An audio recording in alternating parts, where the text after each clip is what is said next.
should be cheaper because sodium is easily accessible. Yung mga metals din na pwede natin gamitin in sodium-ion batteries, hindi na tayo reliant on expensive metals.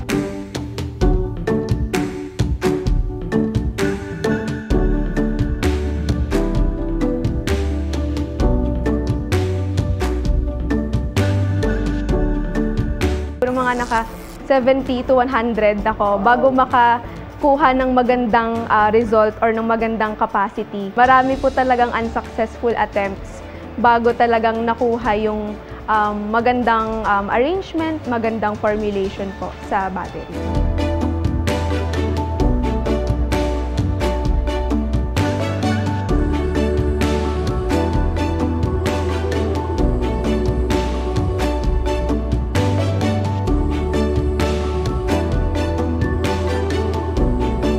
As we transition the world to renewable energy, key component dyan yung energy storage. In terms of actual na commercialization, I think we're the initial 10%.